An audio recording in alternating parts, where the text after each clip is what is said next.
Presente no regimental de senhoras deputadas e senhores deputados, sob a proteção de Deus, iniciamos nossos trabalhos. Essa presidência dispensa a leitura da ata da sessão anterior e recebe o expediente. Neste momento, começamos o nosso trabalho com o nosso pequeno expediente, já convidando para fazer uso da palavra, a nobre deputada Damares Moura.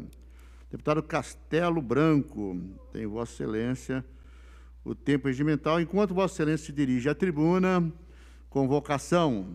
Senhoras deputadas, senhores deputados, nos termos do artigo 100, inciso 1º do Regimento Interno, convoco Vossas Excelências para uma sessão extraordinária realizar-se hoje, às 19 horas, com a finalidade de ser apreciada a seguinte ordem do dia. Projeto de Lei 529/2020, de autoria do senhor governador. Senhoras deputadas, senhores deputados, nos termos do artigo 100, inciso 1º do Regimento Interno, convoco Vossas Excelências para uma segunda sessão extraordinária, realizar-se hoje, 10 minutos após o término da primeira sessão extraordinária, com a finalidade de ser apreciada a seguinte ordem do dia. Projeto de Lei 529/2020, de autoria do senhor governador. Com a palavra, o deputado Castelo Branco. Senhoras deputadas, senhores deputados, telespectadores da rede Alesp de comunicação, hoje, dia 6 de outubro de 2020, terça-feira, plenário do pequeno expediente da Assembleia Legislativa de São Paulo.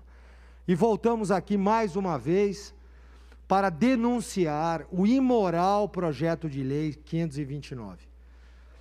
Preparamos aqui um gráfico, um diagrama de blocos, apenas para demonstrar que quanto mais a gente estuda, mais a gente percebe a maldade que existe por trás deste famigerado projeto de lei. Aqui nós temos então um diagrama, aqui no centro a gente tem o número deste projeto de lei. Você que nos assiste aí, povo de São Paulo, procure entender a complexidade das 66 páginas.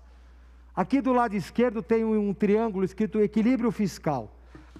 E ali tem os 3 pilares que o autor deste projeto, que é o senhor Mauro Ricardo Costa, supostamente defende este projeto. Então ali nós temos o enxugamento da máquina pública, a melhoria da relação tributária, que é um nome bonito para dizer aumento de impostos, e finalmente uma redistribuição de recursos financeiros, que é outra frase bonita para dizer tirar de quem está ganhando para colocar em quem quer gastar. Agora eu me inspirei. E do outro lado tem um outro triângulo de cabeça para baixo, que também é um argumento do governo. Melhoria de gestão, o patrimônio imobiliário e melhor utilização dos recursos. E aí nós temos em sentido horário 25 quadradinhos. Em cada um destes quadradinhos, nós temos um dos temas que são abordados neste projeto de lei, que vai desde extinção de empresas públicas saudáveis, passando por fusões, desapropriações de bens, até aumento de impostos, principalmente 3 impostos: IPVA, ICMS e o ITCMD, que é o Imposto sobre Transmissão de Causa-Mortes e Doações, que para mim é um dos piores e mais maldosos que tem aqui. Muito bem, o resumo desse diagrama de blocos é que ele trata de assuntos muito díspares, colocados numa panela só. Isso é um ataque à família paulista. Essa frase me foi dita ontem e me calou profundamente. Por que que nós compramos essa luta, essa briga? Por que que a gente aceitou essa confusão? Porque isso é um atentado contra a minha família. Isso vai afetar o meu pai, a minha mãe, o meu avô, a minha avó, os meus irmãos, os meus filhos e os meus netos. Porque ele tem desdobramento muito ruim para a sociedade paulista, ele não agrega nada. Ontem nós tivemos aqui cerca de 20 oradores, 19 falando contra e um que bateu na trave, porque não tem defesa um disparate desse, né? E o interessante, sob o ponto de vista técnico, e eu vou apresentar no grande expediente, senhores deputados, é que para cada caixinha dessa, a gente fez, deputada Janaína Pascoal, deputado Coronel Telhara, deputado Danilo Balas, deputado professor Jorge do Carmo, doutor, a gente fez umas perninhas que são os desdobramentos. Ou seja, para cada caixinha dessa você tem um monte de impacto negativo à sociedade. Como isso é muito demorado e muito complexo, nós vamos deixar para o grande expediente. Eu estou sendo bem didático, pedagógico, acadêmico, porque a população que nos ouve quer saber o que aquela sopinha de letras, daquelas 66 páginas tem. E é interessante, doutora Janaína, a senhora que é advogada, que parece que foi feito para ninguém entender. Letras bem pequenininhas, com anotações de rodapé, com artimanhas que deixa no ar, interpretação propositalmente, e o que nos faz pensar que nós estamos realmente dando um cheque em branco para quem não sabe utilizar. E pior, para utilizar da maneira que quiser. Assim sendo, eu vou indo para o final da minha fala, e a gente apelidou de cavalo de Troia, ou cavalo do governador Dória, lembrando a batalha da Guerra de Troia, onde os gregos deram um presente, supostamente, para os troianos, onde dentro tinham os guerreiros que depois tomaram a fortaleza. Assim eu vejo, finalizando, presidente, este projeto. Ele tem algumas pequenas verdades e, supostamente, uma inspiração positiva. O espírito talvez fosse positivo, mas o conteúdo é nefasto e muito ruim. Nos vemos no grande expediente. Obrigado. Obrigado, deputado. Com a palavra, a deputada Janaína Pascoal.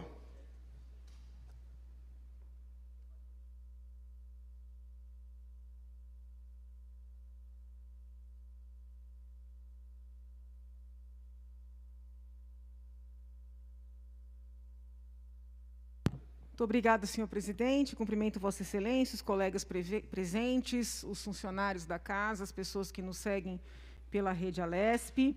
Eu gostaria de iniciar solicitando providências da Secretaria da Saúde para interceder junto ao Hospital de Transplantes do Estado de São Paulo, Hospital Dr. Euclides de Jesus Erbini, haja vista o fato do equipamento de litotripsia está quebrado já há um bom tempo, prejudicando a realização de exames muito importantes para a realização de procedimentos que também são vitais.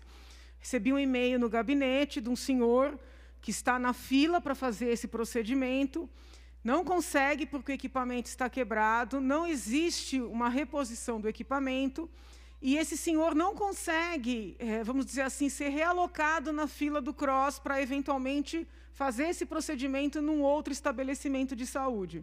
O que me chamou muito a atenção, e se eu estiver equivocada, peço desculpas antecipadas, mas fizemos contato no hospital, na ouvidoria da secretaria, é o fato do hospital ser coordenado, ser gerenciado por uma OS gigantesca, a SPDM, que é uma OS respeitável, não tem nenhuma queixa, porém que recebe repasses milionários, e não me parece que haja justificativas para que um equipamento não seja consertado de maneira ágil.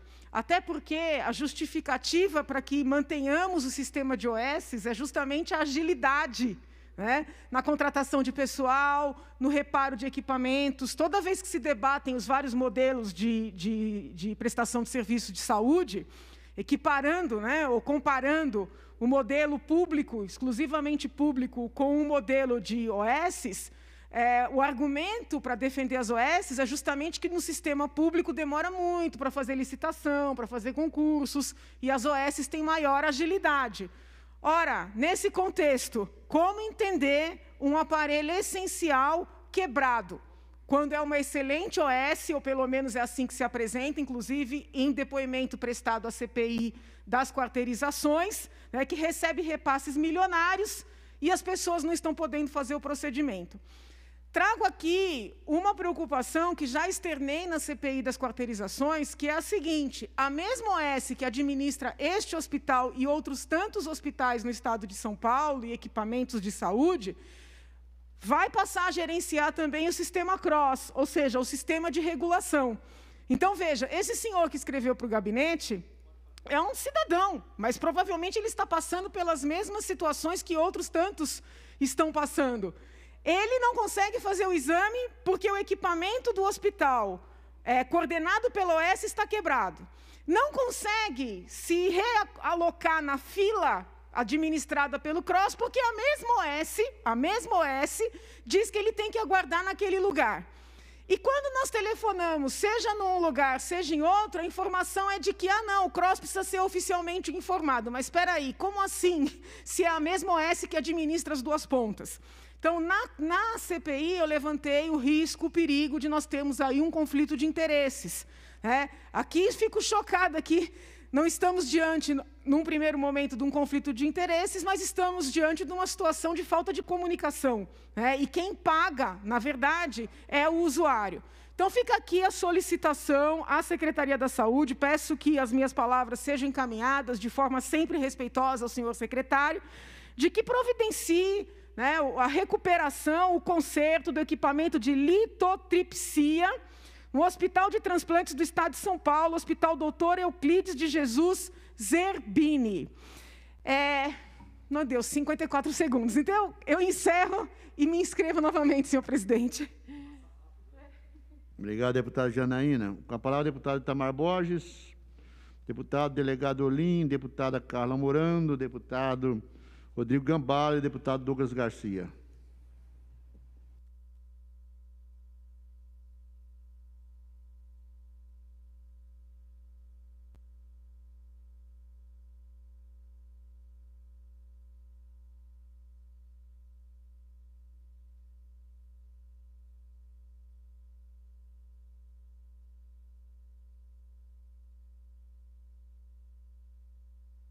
Obrigado, senhor presidente. Quero aqui cumprimentar a todos os deputados, todos os pares aqui presentes.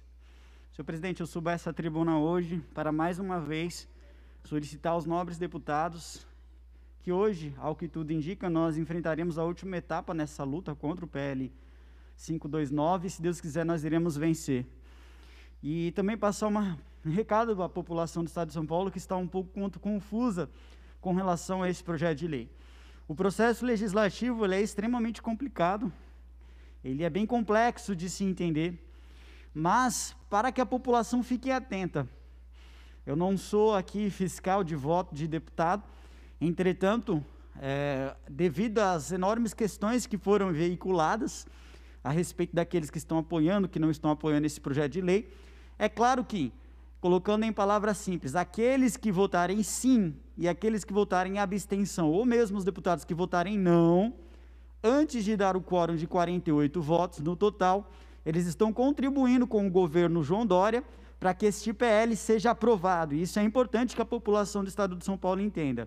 Aqueles que votaram abstenção, aqueles que votaram não, antes de dar o quórum de 48, que nós torcemos para que não dê este quórum, e se acaso der este quórum de 48, nós vamos sim fazer de tudo para fazer com que o voto não vença, e essa casa, pela primeira vez nessa legislatura, consiga derrubar um projeto do governador João Dória.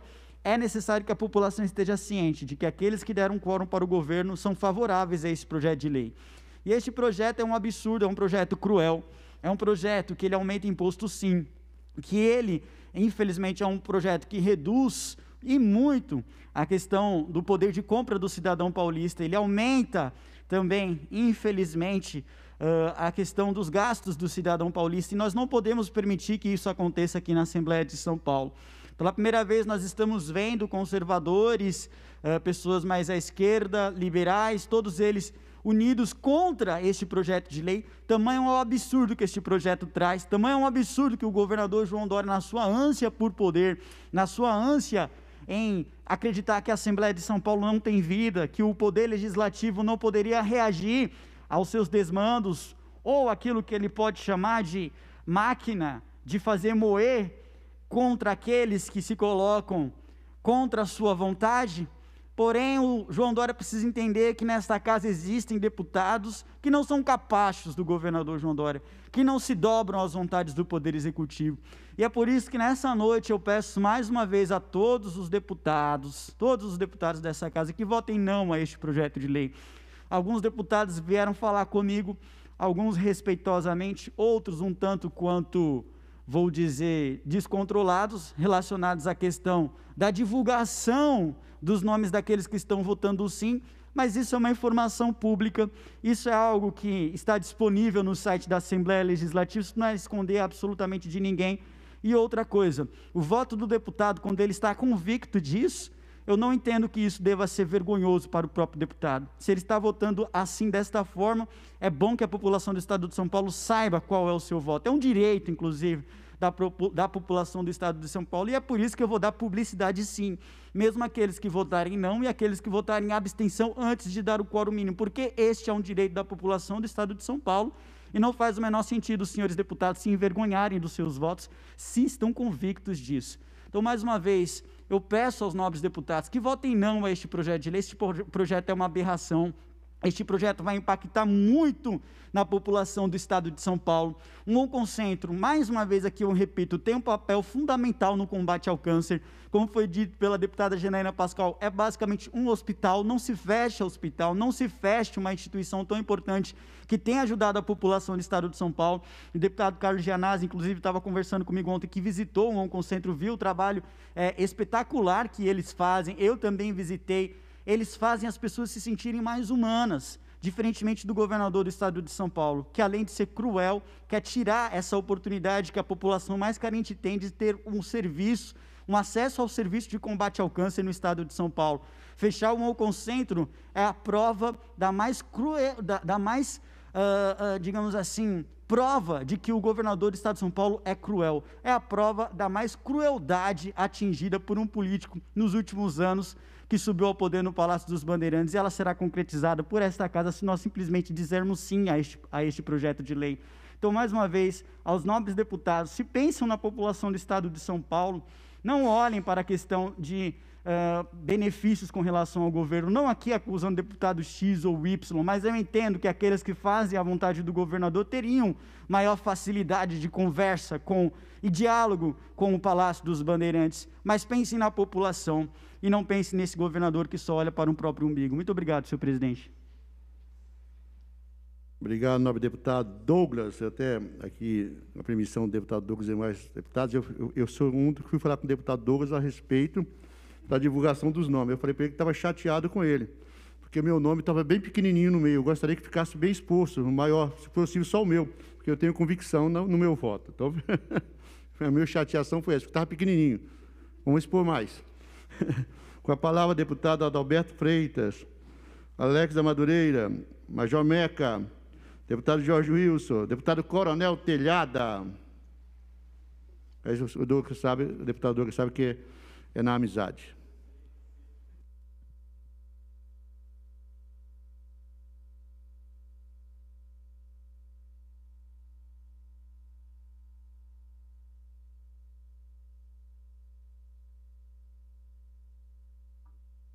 Senhor presidente, senhora deputada e senhores deputados aqui presentes, a todos que nos assistem pela rede Alesp, quero aqui, senhor presidente, dizer que ainda estou contra o projeto 529 e que não votarei esse projeto.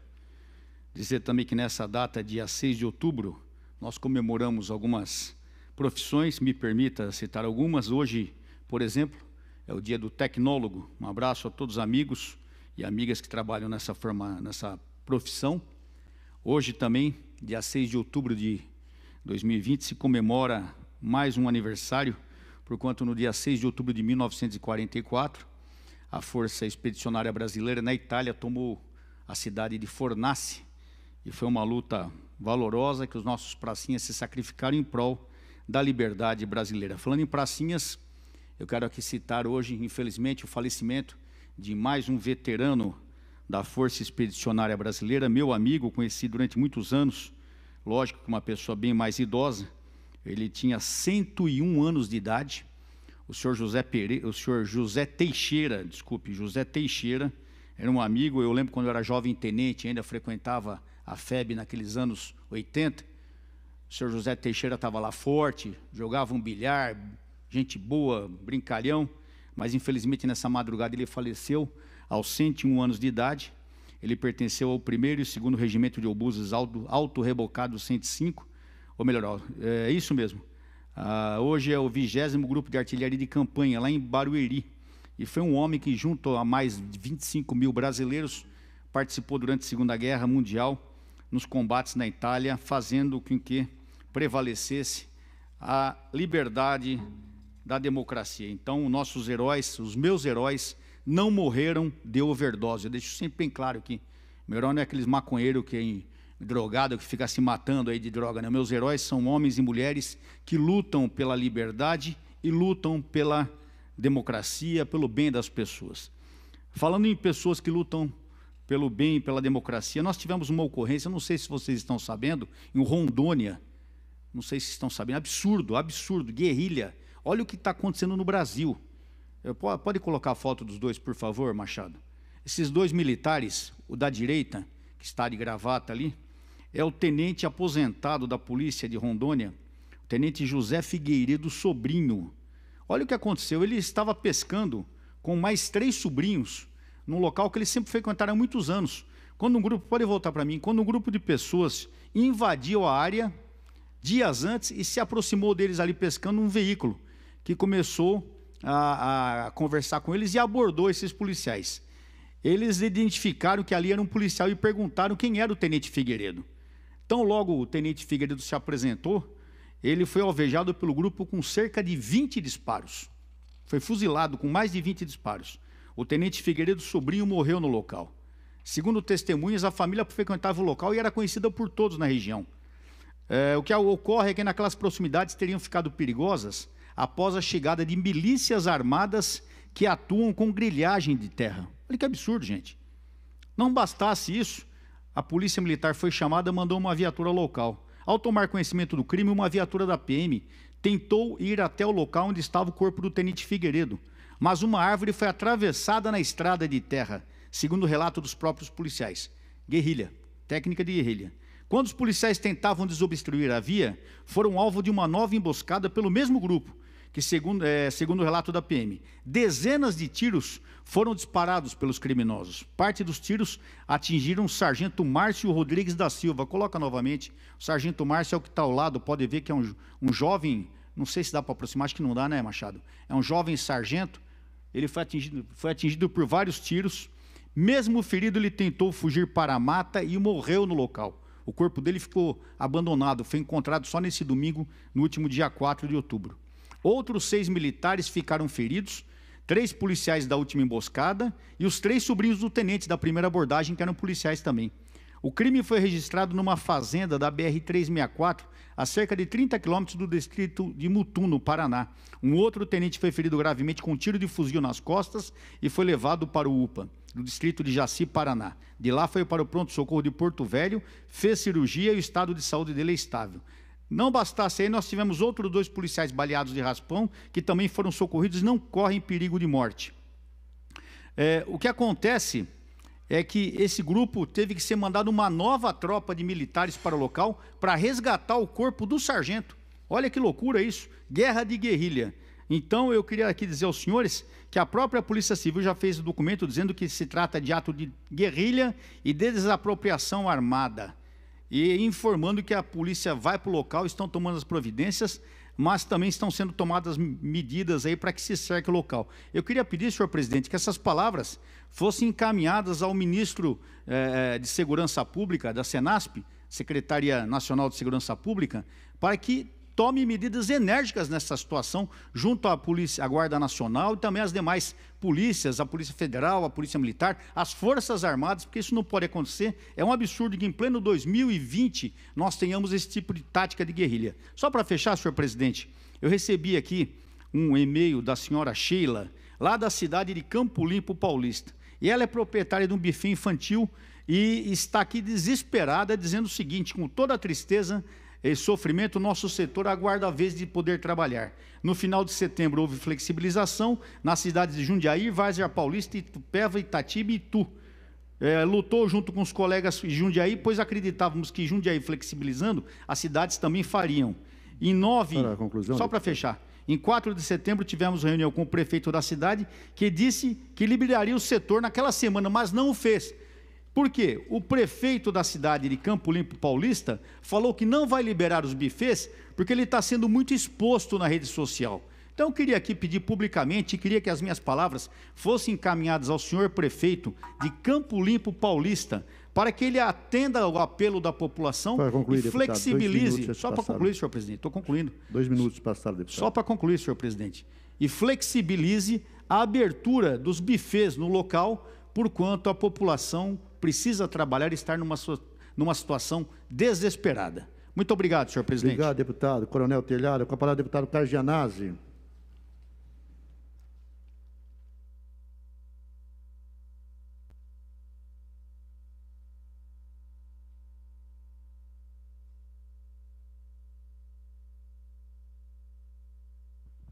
Senhor presidente, senhores deputados, senhoras deputadas, telespectador da TV Assembleia. Senhor presidente, eu quero fazer uma denúncia grave aqui contra o governo estadual, que está se aproveitando da pandemia, dessa crise sanitária e também da crise econômica para desapropriar famílias, dezenas de famílias da região da Água Espraiada, aquela região ali que fica no Campo Belo, onde está sendo construída a interminável obra do PSDB do monotrilho. Essas famílias estão sendo ameaçadas, dezenas de famílias de baixa renda estão sendo notificadas através de um levantamento promovido pela Companhia Paulista de Obras e Serviços, né, inclusive com autorização da Secretaria do Governo. Há algum tempo atrás, o governo já tentou desapropriar essas famílias, nós fizemos uma intervenção, o governo recuou, mas agora ele faz uma nova ofensiva contra dezenas de famílias de baixa renda, muitas pessoas desempregadas, vivendo no subemprego e correndo um sério risco agora de serem jogadas no olho da rua por conta dessa ameaça de desapropriação. Tudo isso, senhor presidente, para beneficiar as grandes empreiteiras, a especulação imobiliária da região, porque é naquela região do Campo Belo, então eles querem potencializar a região com a construção, inclusive, do monotrilho. Então, nós vamos acionar a Defensoria Pública para defender essas famílias e também, senhor presidente, o próprio Ministério Público Estadual. Fica aqui o nosso total repúdio a essa atitude do governo, em plena pandemia, tirar a moradia de dezenas de pessoas que já moram lá há 20, 25 anos, sobretudo das ruas Bartolomeu Feio, Rua Tibiriçá, Rua das Emboadas e muitas outras da mesma região. E quero também, senhor presidente, aproveitar aqui o pouco tempo que eu tenho ainda no pequeno expediente, porque depois voltarei a fazer intervenções contra o PL 529. Eu quero mostrar aqui, senhor presidente, um vídeo de uma manifestação da paróquia de Santa Terezinha, lá da cidade de Mirante de Paranapanema, a igreja se posicionando contra o 529. Queria mostrar isso aqui. O padre, pode colocar, Machado, nós temos pela frente que nós não podemos desanimar. O primeiro desafio que nós temos pela frente é uma coisa muito urgente, o padre vai fazer questão de falar aqui. Por exemplo, há um projeto de lei que está sendo votado na Câmara dos Deputados para extinguir o ITESP, que é de tanta importância para o povo aqui de Mirante. Malditos os políticos que votarem a favor da extinção do ITESP. Malditos os políticos que votarem contra o povo dos assentamentos. Malditos sejam aqueles que, pelos interesses do dinheiro e para agradar os grandes empresários e os grandes banqueiros, votam pela extinção de um órgão tão importante para a nossa cidade de Mirante e que tanto auxilia o nosso povo aqui dos assentamentos. É um desafio que nós temos que estar atentos. Há deputados da nossa região que, inclusive, votaram contra o ITESP e nós não podemos nos calar diante disso. É importante que cada um mande e-mail, cobre, a votação está suspensa por enquanto e vai ser continuada, e a gente não pode deixar isso quieto, porque isso representa o fim de algo importante para a nossa cidade, do qual nós temos que nos preocupar bastante. Outro desafio da nossa comunidade, que todos nós sonhamos e todos nós queremos.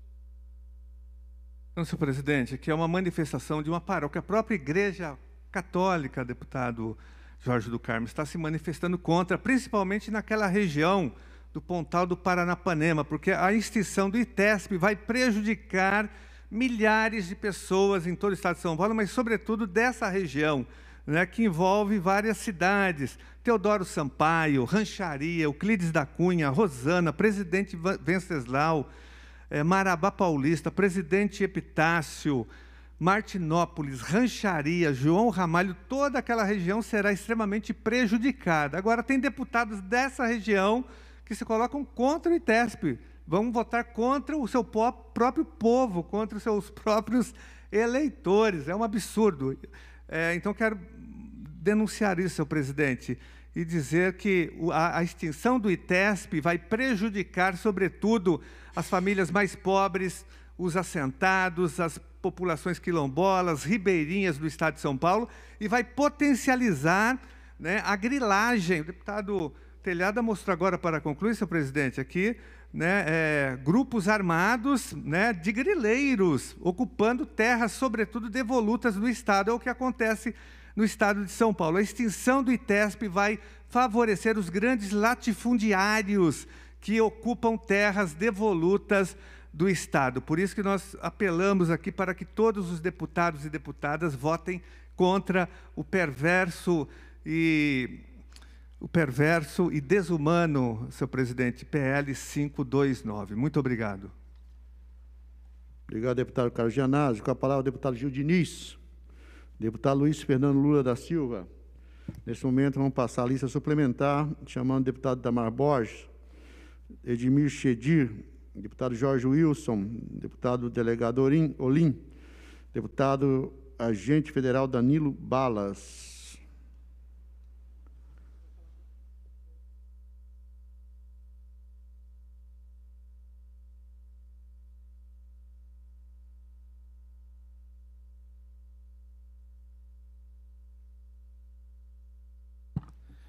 Senhor presidente, senhores deputados, senhoras deputadas aqui presentes, a todos que nos acompanham pela TV Assembleia e servidores desta casa.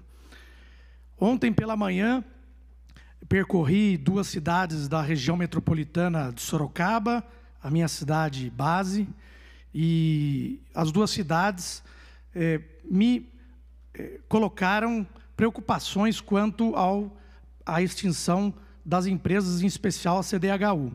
Visitei São Miguel Arcanjo e Pilar do Sul.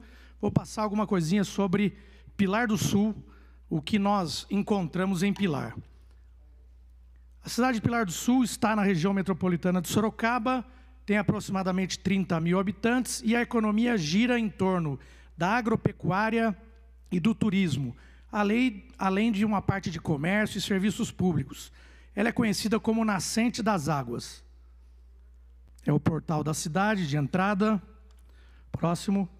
Visitei a Santa Casa e a PAI. Na Santa Casa enviamos emendas parlamentares. Fui recebido aqui pelos amigos Ney e Marcos e parabenizo o trabalho feito na Santa Casa. A Santa Casa, há 3 anos, era uma instituição degradada e hoje ela é excelência em atendimento, inclusive da região ali de Sorocaba. Ela está em constantes obras de ampliação e a nossa emenda vai atuar para a aquisição de um elevador para que as macas sejam transportadas do térreo para andares superiores e vice-versa. Também visitei a APAI, esse senhor é o Getúlio, que nos recebeu, mais a equipe dele. Enviamos também uma verba parlamentar para que a APAI de Pilar do Sul dê sequência ao excelente trabalho que já vem executando. Na cidade, pode passar? Na cidade tive a informação, não fui em busca disso, mas a população, quando um deputado visita a cidade, traz para a gente promessas do governo, de outros deputados, que acabam não acontecendo. No dia 6 de fevereiro de 2020, o governador do estado de São Paulo esteve em Pilar do Sul. É uma grande festa com mais de 3 mil famílias. A técnica pode colocar novamente o que nós pedimos. Mais de 3 mil famílias reunidas. E aí o vídeo é rápido, 1 minuto. Eu gostaria que os senhores de casa acompanhassem e os demais deputados. Palavras do governador do estado de São Paulo do dia 6 de fevereiro de 2020. Aí eu continuo aqui com minhas palavras. Pessoal, eu estou aqui em Pilar do Sul, interior do estado de São Paulo. Nós temos mais de 3.000 pessoas aqui para o sorteio de casas populares. É o povo com fé, com vontade de conquistar o direito à sua casa própria. E é o governo do estado de São Paulo, cumprindo a sua obrigação no seu programa de habitação popular. Viva São Paulo! Viva a oportunidade desse povo de ter a sua própria casa. E viva o Brasil! Aê, pessoal! Vamos lá agora!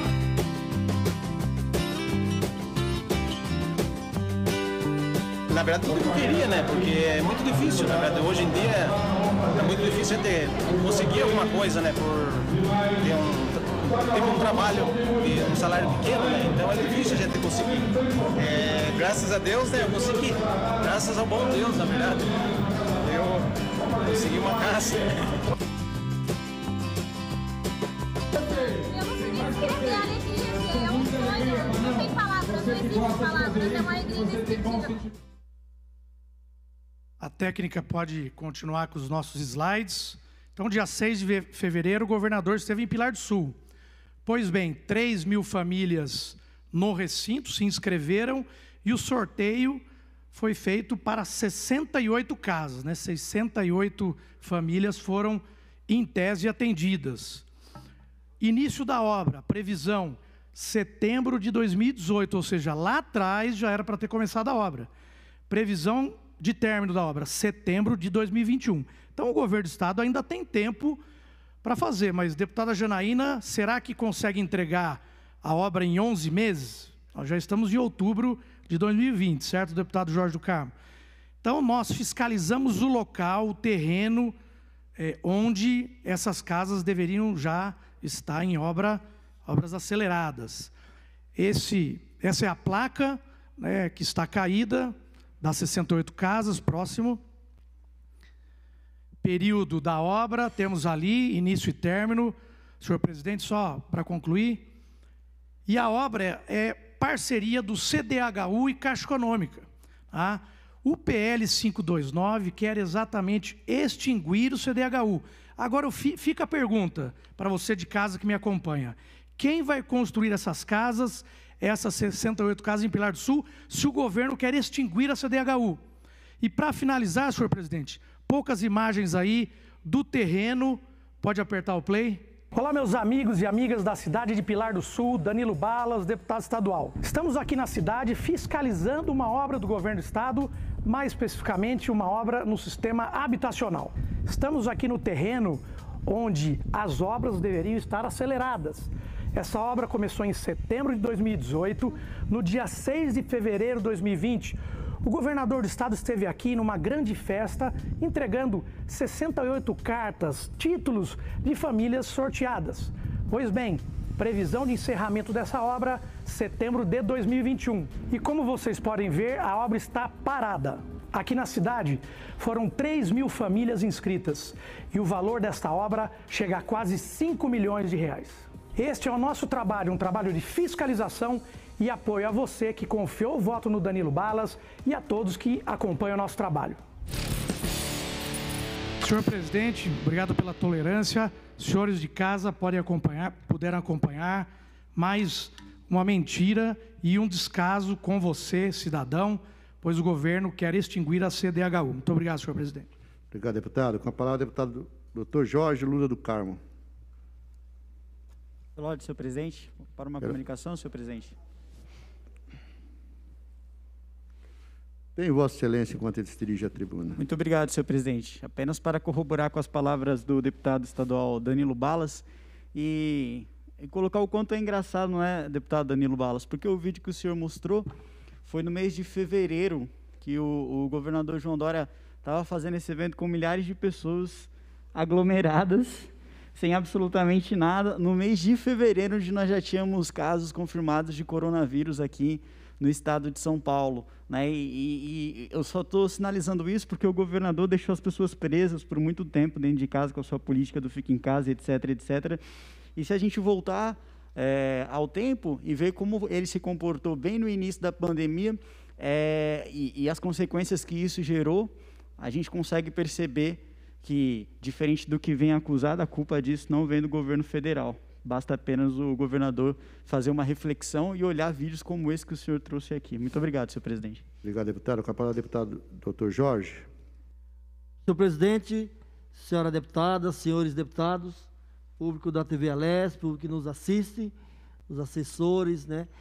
Dizer, senhor presidente, que eu venho a essa tribuna hoje para falar um pouco da minha trajetória aí pelo interior de São Paulo, para ver exatamente as necessidades das nossas cidades, das cidades do interior, das pequenas cidades, e o descaso do governador, exatamente com os prefeitos, com os vereadores, com as autoridades de cada região.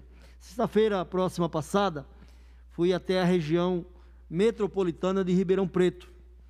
Fizemos uma maratona lá, iniciando lá no município de Pitangueiras, mais de 350 quilômetros de São Paulo, e lá conversamos com vereadores, com representantes da cidade, representantes da Santa Casa de Misericórdia, e lá vimos exatamente as deficiências que o governador do estado deixa os municípios, por falta de investimento na saúde, por falta de investimento na infraestrutura, por falta de investimento na habitação, como falou o deputado que me antecedeu, Danilo Balas, exatamente por conta do descaso desse governador, do governador João Dória com as cidades do interior. Em seguida fui até a cidade de Cravinhos, e não é diferente, cidade que precisa de conjuntos habitacionais a ser construído, mas o governador não investe nessa reivindicação antiga.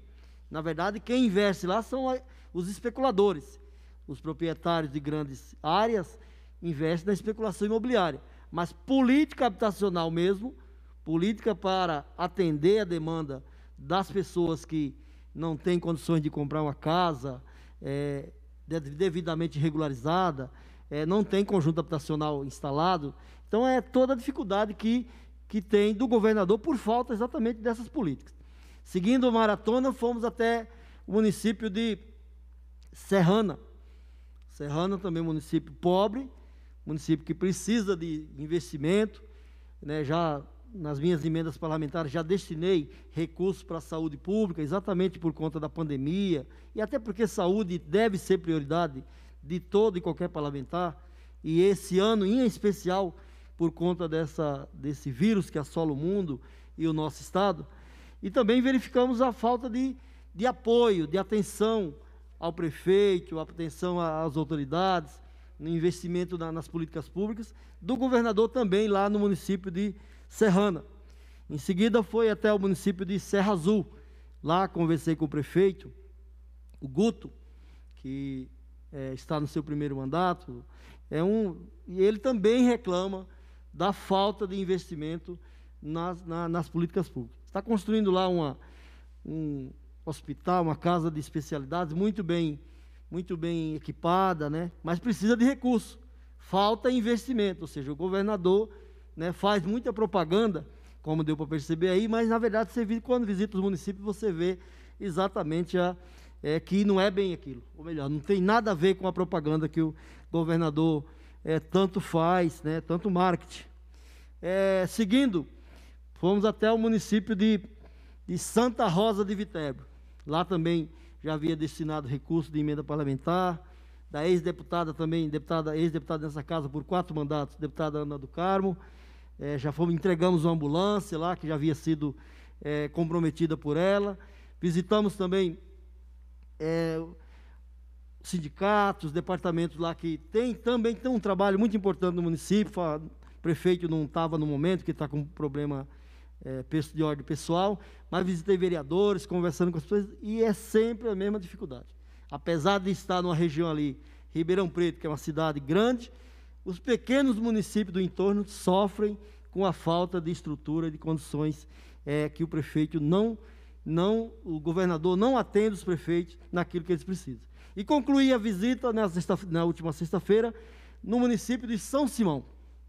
Olha só, São Simão é uma cidade pequena, né, que antigamente o município de Ribeirão Preto era da comarca de São Simão. Hoje, Ribeirão Preto cresceu e São Simão continua aquele município acanhado, aquele município sem sequer saneamento básico, sequer investimento em saneamento básico tem. É evidente que os prefeitos também não falta cobrar isso mais, falta investimento, falta aí falar com o governador, falar com os deputados da região, para que aqueles municípios tenham um pouco mais de infraestrutura.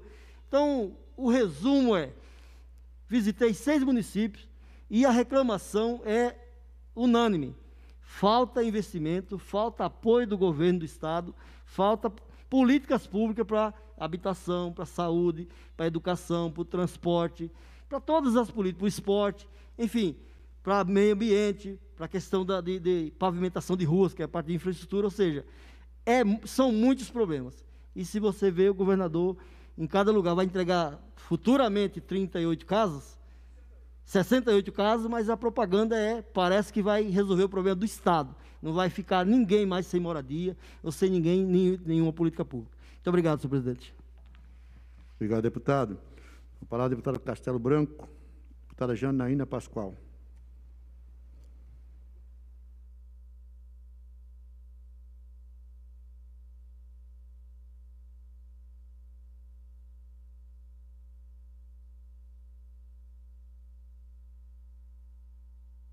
Obrigada, senhor presidente. Volto à tribuna para seguir falando sobre o 529, em discussão na casa. Desde o primeiro momento, fiz críticas técnicas ao projeto, avisei o líder do governo que eram muitos assuntos incompatíveis entre si num único projeto, o que dificulta que o deputado vote sim, apesar de concordar com uma parte e discordar de outras tantas. E tenho procurado seguir o regimento e trabalhar de acordo com o regimento, a fim de obstruir o projeto e, na medida do possível, porque o governo, infelizmente, se fechou, né, para qualquer tipo de melhora e de alteração no projeto, então, na medida do possível, de acordo com o regimento, melhorar o projeto ou reduzir os prejuízos. Por isso, já há 2 semanas, preparei uma emenda aglutinativa, retirando do rol das empresas a serem extintas, e eu insisto que, apesar de a imprensa e até mesmo nós aqui dentro falarmos em empresas, não são empresas, são entidades, né? Um hospital tem que ser visto muito mais como uma entidade de atendimento, de prestação de serviço, do que como uma empresa para geração de lucros, a mesma coisa com relação ao IMESC. Eu preparei uma emenda aglutinativa, retirando do rol das entidades, instituições, autarquias a serem extintas, 4 instituições: o ITESP, o IMESC, a FURP e o Oncocentro. Eu percebo, acompanhando as manifestações dos colegas, que o ITESP é praticamente uma unanimidade. Vários colegas vêm aqui, à direita, à esquerda, sobretudo aqueles que são regionais, né, têm suas bases no interior, defender a permanência do ITESP. Porém, eu ainda não tenho o número mínimo de assinaturas para apresentar essa emenda aglutinativa. O momento para apresentar essa emenda pode ocorrer hoje, a depender do desenvolver dos trabalhos, ou amanhã. Eu preciso de 63 assinaturas. Eu estou com 30 assinaturas, né, se a minha última contagem estiver correta, talvez 29. Eu respeito as decisões dos vários colegas, as orientações dos vários colegas. Acho que os senhores nunca me viram subir aqui e apontar o dedo na cara de quem quer que seja, por qualquer que fosse o posicionamento. Mas eu realmente não compreendo a decisão de não assinar uma emenda aglutinativa. Porque o que significa uma emenda aglutinativa? Significa que nós teremos, pelo menos, mais uma sessão de debates. Se eu tiver 63 assinaturas, terminando a discussão, eu posso apresentar essa emenda e, automaticamente, né, nós vamos votar e o projeto deixa de ser como no original e passa a ser como na emenda, se eu tiver 63 assinaturas. Então, automaticamente, um projeto que eu vejo como ruim passa a ser um pouco menos ruim, porque, de plano, nós excluímos ITESP, IMESC, Oncocentro e FURP. Eventualmente, mesmo com a apresentação da aglutinativa, aquelas pessoas que assinaram poderão votar sim ou não ao texto final. O fato de assinar a aglutinativa, sendo base do governo, não significa trabalhar contra o governo, porque o deputado pode votar sim, porém, ter se manifestado no sentido de preservar essas instituições. Igualmente, aquele deputado que é oposição, o fato de assinar essa emenda e permitir que nós discutamos uma outra sessão e que poupemos de plano essas primeiras empresas, não significa concordar com a extinção do CDHU, da MTU ou da SUSEM, até porque eu não tenho nada contra essas outras instituições, eu estou contra o projeto na íntegra, acho que todos já perceberam. A minha tentativa é de preservar instituições que me pareceram, vamos dizer assim, reunir mais posicionamentos dentro da casa. Tá? Então, existe ainda, né, uma outra chance, uma alternativa à votação final do texto como chegou na casa, sim, não, abstenção ou obstrução. Né?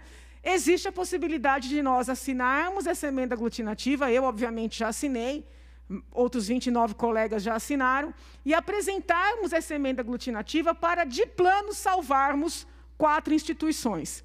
E daí debateremos e discutiremos e votaremos com relação ao restante do projeto. Então, eu peço encarecidamente que os colegas reconsiderem a decisão de não assinar, na medida em que todos sobem aqui para falar a favor do ITESP, da FURP, do Oncocentro, né, e alguns também do IMESC, muito embora apenas quem seja da área jurídica tenha efetivamente dimensão da importância do IMESC para as populações mais carentes do Estado de São Paulo. Muito obrigada, senhor presidente. Obrigado, deputada Janaína. Com a palavra, deputado Coronel Telhada, deputado Carlos Gianazzi.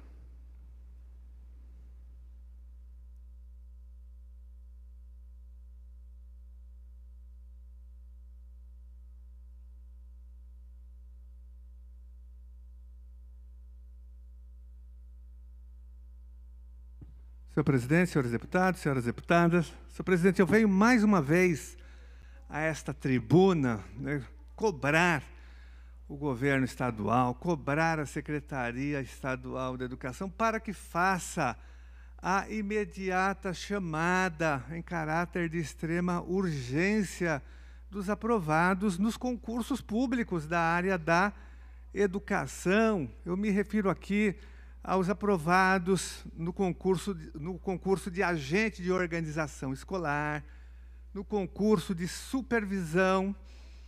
O concurso já foi realizado e o governo não fez ainda a chamada, sendo que nós temos muitos cargos vagos sendo ocupados por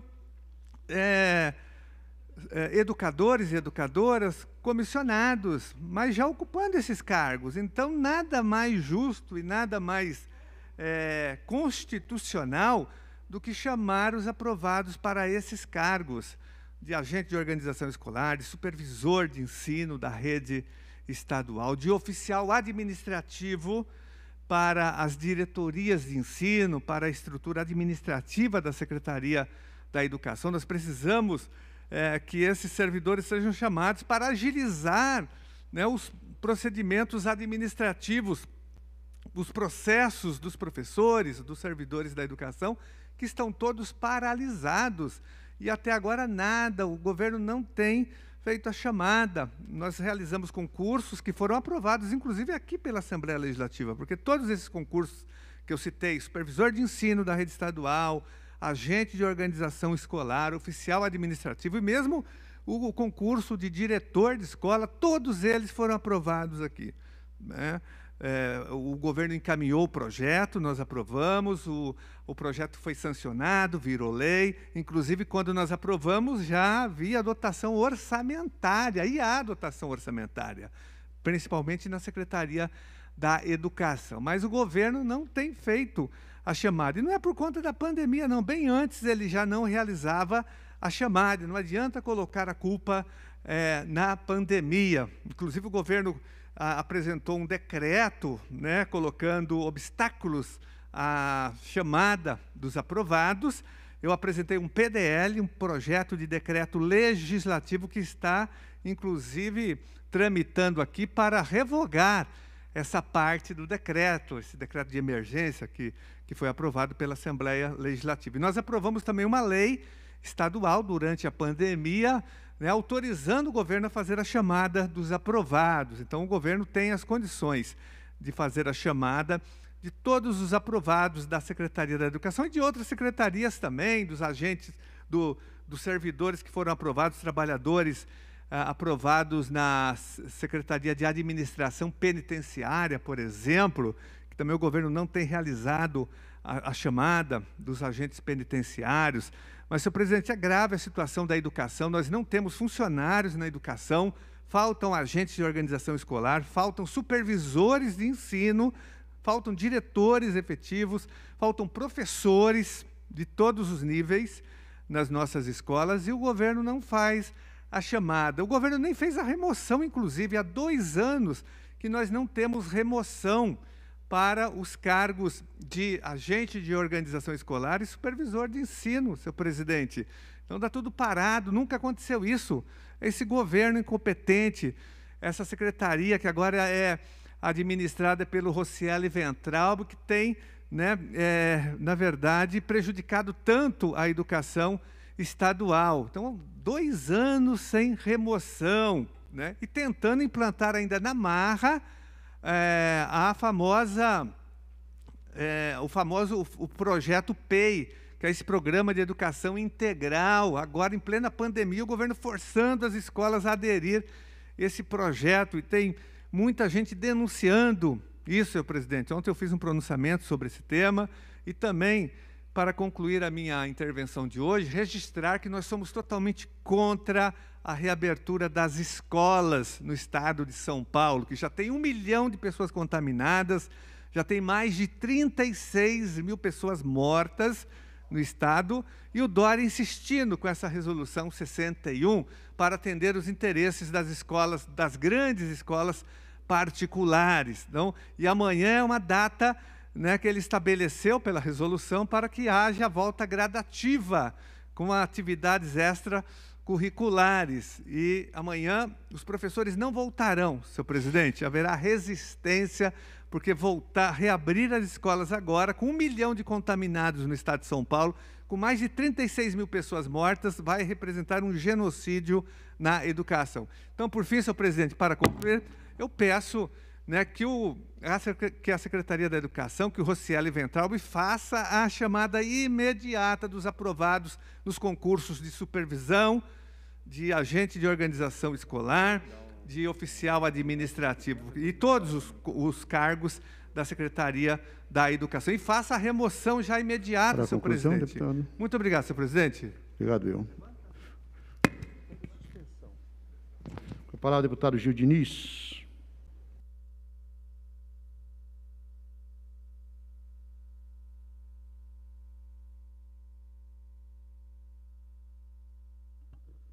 Boa tarde, presidente. Boa tarde, deputados presentes aqui no Pequeno Expediente, aos nossos assessores, policiais militares e civis, e a quem nos acompanha pela Rede Alesp.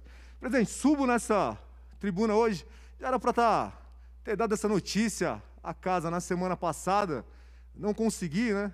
Muitos debates aqui sobre o projeto 529, mas gostaria de falar aqui aos meus pares, aquela denúncia contra mim, no Ministério Público, que um ex-assessor fez ao ser demitido.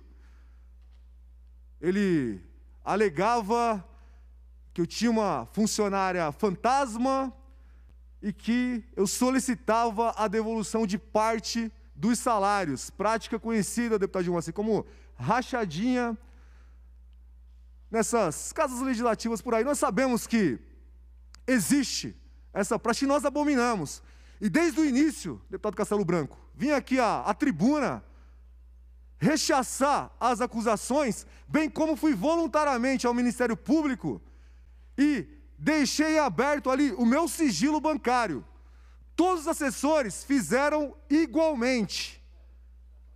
O vagabundo que me denunciou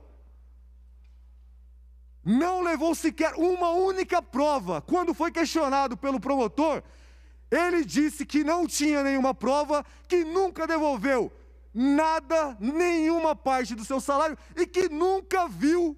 Deputado Gil Diniz, com licença de Vossa Excelência, que nós encerramos nesse momento o pequeno expediente. Sim. Mas Vossa Excelência pode continuar por uma comunicação, pode ser? Rapidamente, senhor presidente. Fique à vontade, deputado. E esse senhor diz que nunca viu nenhum assessor devolver parte do seu salário. Ou seja, denunciação caluniosa, deputado Castelo Branco. Usou a máquina pública, usou o Ministério Público para atacar o nosso mandato e para atacar essa Casa Legislativa.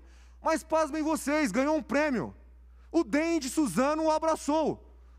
Um assessor, deputado Estevão Galvão, dessa casa, vai sair candidato a prefeito e o colocou na chapa do DEM para ser vereador. Ganhou um prêmio. Vai responder, está respondendo por denunciação caluniosa e extorsão. E agora, na semana passada, o promotor mandou arquivar essa denúncia e deixa bem claro em seu relatório: não há indício nenhum, nada. Procurou nos extratos bancários, fez ali o cruzamento das informações, mas não tinha absolutamente nada. Agora, como que um sem vergonha desse ter a coragem de mover a máquina pública, Ministério Público, por conta de ser demitido por incompetência? Estou tomando as devidas, vai responder judicialmente. Não quero vingança, não. Eu sei que ele tem muitos inimigos. Não sou o inimigo, não, mas vai ter que ser feita justiça sim, porque quis jogar o nosso nome na lama. Mas nós provamos ali, por A mais B, que não houve, nunca houve, e eu rechaço essa prática aqui na Assembleia Legislativa ou em qualquer outra casa de lei nesse país. Muito obrigado, senhor presidente. Obrigado, deputado Gil Diniz, e parabéns. Neste momento, passamos então ao grande expediente, os oradores inscritos, deputado Coronel Nishikawa, deputado Edi Thomas, deputado Rodrigo Rambale, deputado Carlos César, deputado delegado Olinda, deputado Ricardo Melão, deputado Frederico Dávila, deputado Itamar Borges, deputado Sebastião Santos, Carla Morando, Edmir Chedi, deputado Maurici, deputado doutora Damares Moura, deputado Cajaná, deputado Douglas Garcia, deputado Castelo Branco.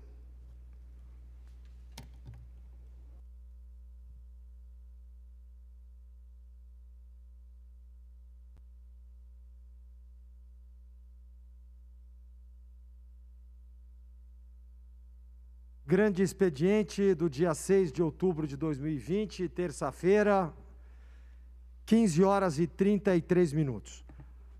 Vamos falar mais uma vez de um dos maiores problemas da humanidade, que é imposto. O próprio nome já diz, é algo que lhe é enfiado goela abaixo, que lhe é obrigado a fazer. Impostos já causaram guerras, fome, miséria e todo tipo de problema na humanidade. Nós já tivemos oportunidade ao longo desses quase 2 anos de mandato de insistentemente vir ao plenário defender a redução de impostos, considerando que o Brasil é um dos países do mundo que mais se paga impostos e que menos benefícios tem de retorno. Nós estamos preparando um longo estudo sobre isso, aprofundado, mostrando a excessiva carga tributária do país e os péssimos serviços prestados à população. E, não mais que de repente, somos surpreendidos em agosto com um projeto de lei estadual que não só reduz impostos, como, pelo contrário, na contramão da humanidade, propõe aumentar impostos. E ele aumenta impostos numa área em que ele não poderia fazê-lo, porque é de competência do Legislativo, caso a caso, decidir os aumentos de impostos estaduais, que hoje são o ITBI, o ICMS, o IPVA e o TCMD. Ou seja, este projeto de lei, ele tira da alçada do Legislativo, que já é pequena, lembrando que a Constituição de 1988 tirou muitos poderes dos estados, concentrando o poder em Brasília. Daí a frase, menos Brasília e mais Brasil, porque a Constituição de 88, chamada Constituição Cidadã, na verdade cometeu esse gravíssimo erro. Ele deu algum poder aos municípios, deu pouquíssimo poder aos estados, concentrou tudo em Brasília, principalmente a questão tributária. Então, quem gera riqueza não fica com a riqueza. A cidade que gera dinheiro não fica com esse dinheiro. Ele tem que mandar para Brasília depois decidir se vai mandar de volta ou não. E aí o prefeito passando o pires. Governo a mesma coisa. Ora, e o governador, que tem na sua mão uma das poucas prerrogativas, agora aumenta. Ou seja, ele vai conduzir o Estado de São Paulo a uma situação muito crítica. Eu estou aqui todos os dias advertindo, registrando e denunciando esta decisão que, no meu entender, vai ser catastrófica. Se não, vejamos, IPTU, Imposto Territorial Urbano, que toda pessoa que mora numa cidade paga, quer seja uma cidade pequena, quer seja uma cidade grande. É um imposto que, na minha maneira de entender, já não cabe, deputados, porque você já tem que pagar por uma coisa que já é sua. Você se esforça para ter uma casa, um apartamento, e o governo quer abocanhar todo ano de você um pouquinho. Isso já é grave.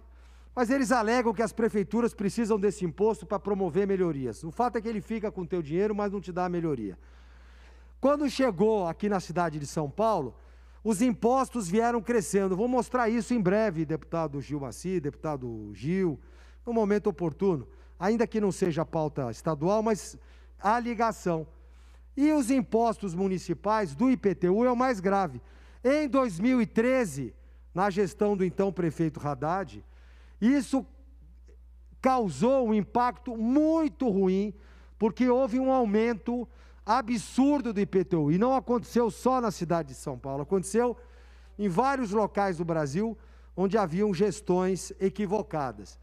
A partir de 2013, a curva de cobrança do IPTU na cidade de São Paulo foi tão alta, pasmem os senhores, o ano passado, 1/4 da população da cidade não pagou o IPTU.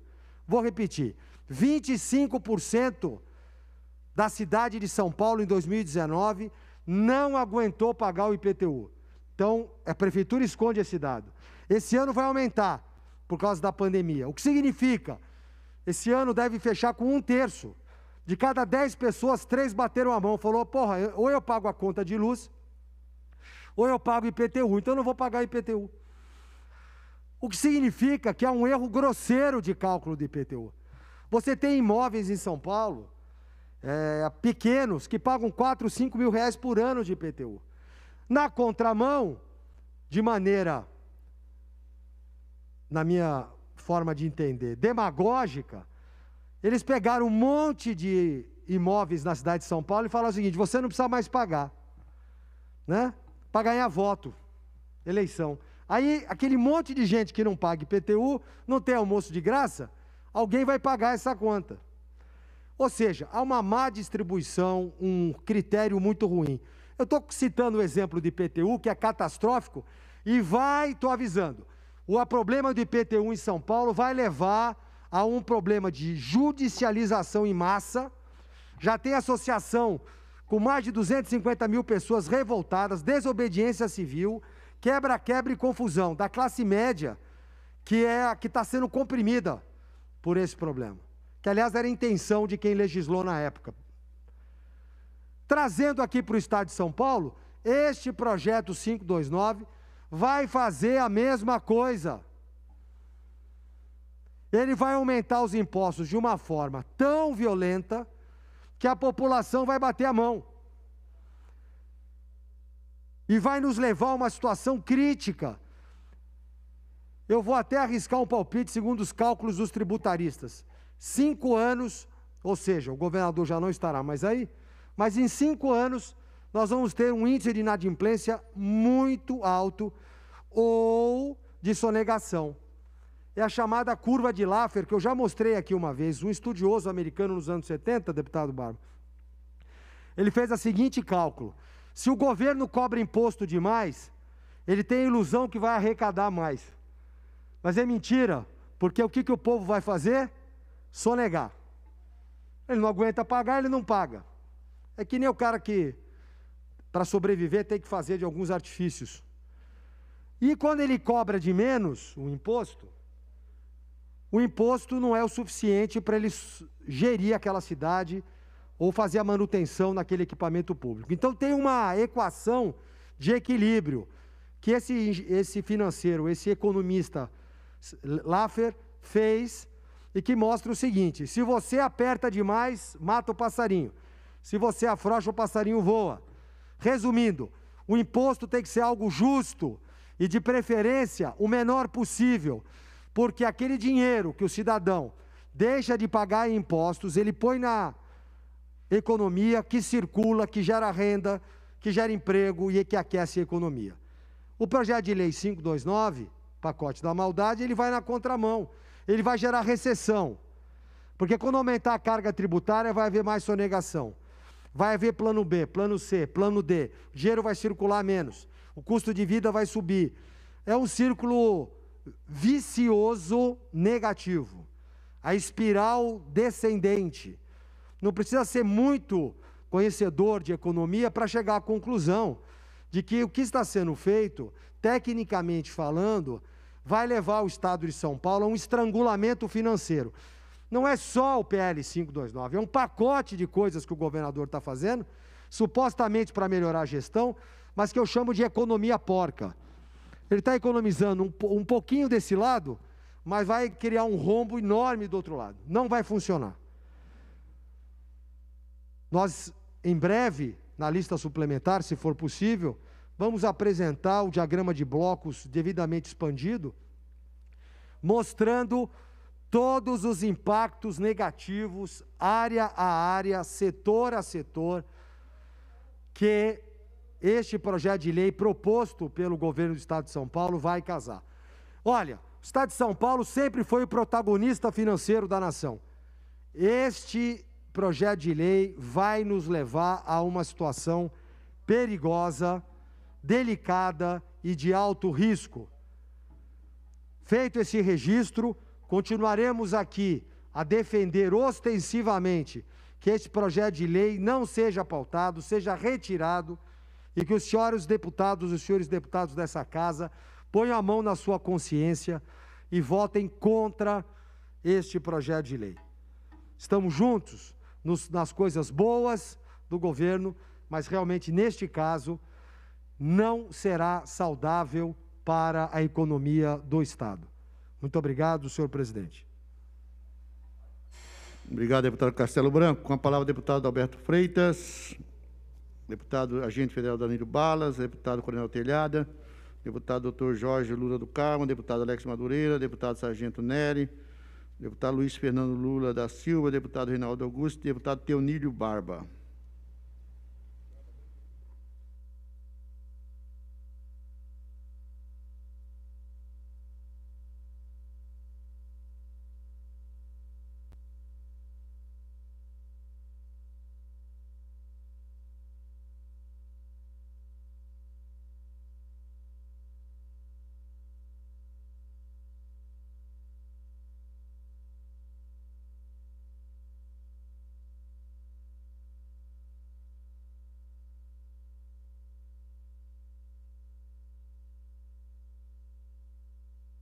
Senhor presidente Gilmaci Santos, senhoras deputadas, senhores deputados que nos acompanham aqui na casa, os trabalhadores dessa casa, os trabalhadores da segurança pública, os trabalhadores da assessoria, quem nos acompanha pela rede TV Alesp. Eu venho a essa tribuna hoje, presidente, normalmente eu não falo nesses horários, mas eu preciso fazer alguns comentários, deputado Castelo Branco, deputado Gil Diniz e o presidente Gilmaci Santos, porque hoje começa agora dizer quem é quem. Veja o absurdo desse projeto, deputado Castelo Branco. O governo botou 44 votos a favor para encerrar a discussão. 2 abstenções, mais o presidente, 47 votos. Em tese, as 2 abstenções eram para dar quórum. Em tese, o governo teve 47 votos e não conseguiu aprovar o encerramento o encerramento da discussão, porque já tinha chegado em 6 horas de debate e tinha bastante deputado para discutir. Tanto é que nós esgotamos 2 horas de debate, 2 extras ontem, que dá um total de 5 horas, para fazer o debate sobre esse projeto 529, que eu vou encaminhar hoje à noite. Agora eu vou bater pouco, agora à noite eu vou bater em alguns deputados. Mas tem um deputado lá da minha cidade, o bombeiro Nishikawa, e eu estou falando isso só porque ele apresentou um vídeo aqui, Nishikawa, e eu falei dessa tribuna aqui, conversando com o deputado Sargento Neri, que é um dos líderes do PDO, Parlamentares em Defesa do Orçamento, e eu provoquei ele se o PDO estaria junto desse debate, contrário ao projeto. E o Sargento Neri afirmou que estaria junto, que ia fazer oposição ao projeto. E realmente os deputados do PDO, Gil Diniz, todos eles subiram aqui, menos o bombeiro Nishikawa. Foi o que eu falei dele aqui. Que falou, ó, Sargento Neri, você falou que os 11... Ah, tem o Coimbra também, é verdade. O Tenente Coimbra. Falei, o Neri me garantiu, falou, Barba, dos 11 que estão lá, os 11 estão conosco. Eu falei assim, olha, ouvi falar que o bombeiro Nishikawa vai votar sim. Dá uma checada. E o Tenente Coimbra, que eu estava me esquecendo, também disse que estaria junto, que ia ser contrário. E o Tenente Coimbra se absteve para poder dar quórum, para ajudar o governo. Está aqui, Folha de São Paulo, de ontem, o painel, vocês viram, né? João Dória gasta R$500 milhão com emendas para os parlamentares que aprovarem, e os que votarem não e votarem abstenção para poder dar quórum. E aí, o deputado, que eu respeito muito, o bombeiro Nishikawa, disse aqui dessa tribuna, no pequeno expediente, mostrou um vídeo da minha fala, eu comentando isso sobre ele, e disse que eu tenho cargo no governo do João Dória, Gil Diniz e Douglas Garcia. Sei que são 2 deputados que nós temos uma disparidade de diferença ideológica muito grande. Mas o bombeiro Nishikawa com a lista, pacote assim, ó, falou assim, está aqui, ó, deputado Barba tem cargo no governo. E eu quero que o bombeiro Nishikawa venha aqui e mostre a lista. E mostre quantos cargos eu tenho no governo do Estado de São Paulo. Mostra aqui, ó, o deputado Barba tem. E eu estou lhe desafiando, bombeiro Nishikawa. Não fica mostrando lista para enganar o povo, não. Eu sei que o senhor é um homem de respeito. Primeiro, eu respeito muito a corporação dos bombeiros, viu? Os caras são heróis. Né? Lembra lá da tragédia de São Marcos? Todas as tragédias que tem os bombeiros, né? Agora, aqui a questão é política. Aqui o enfrentamento é político. Aqui, Tenente Coimbra, Tenente Nascimento também. Olha, eu me abstive, não votei para nenhum lado. Mentira! Quem está em casa nos acompanhando, prestem atenção. Vocês, trabalhadores da segurança pública, da polícia, lembrem, para poder cobrar. Por quê? Isso aqui demite 5.700 trabalhadores. Uma das minhas maiores brigas aqui é essa. Isso direto, fora os indiretos. Uma das maiores brigas meu em cima desse projeto aqui, além das empresas que fecham e demitem os trabalhadores, é esse, Gil Diniz. É meu histórico. Então, bombeiro, coronel, bombeiro Nishikawa. Eu estou lhe dirigindo essa palavra aqui. Quando eu falei que o senhor tinha cargo no governo, eu quero aqui lhe pedir desculpa por isso.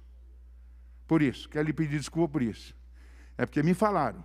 Eu não tenho certeza, ok? Agora, pelo voto do senhor, foi sim, não foi nem abstenção. O dele foi sim. O Adalberto Freitas foi sim. Do Rodrigo Gambalho, líder do PSL, foi sim. E a abstenção do Tenente Coimbra e do Tenente Nascimento. Eu vou depois, Gil, pedir licença para você, para a deputada Janaína, para os outros deputados que ficaram tudo junto, nós ficamos todos juntos. Mas eu vou pedir desculpa para vocês que eu vou ter que bater no PSL.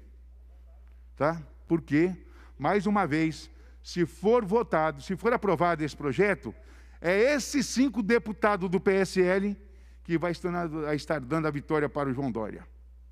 Que se esses 5 deputados não votarem, nós derrotamos o governo. Nós derrotamos o governo. Mais de 20 anos, Gil Diniz.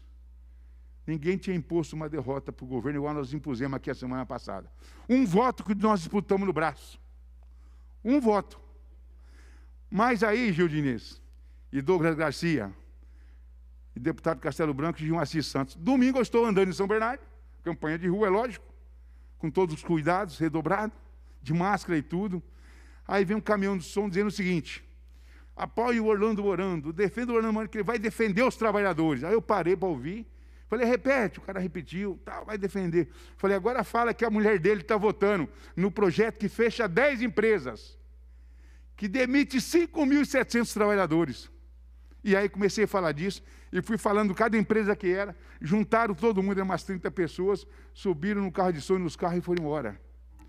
Porque vão na rua contando mentira para o povo.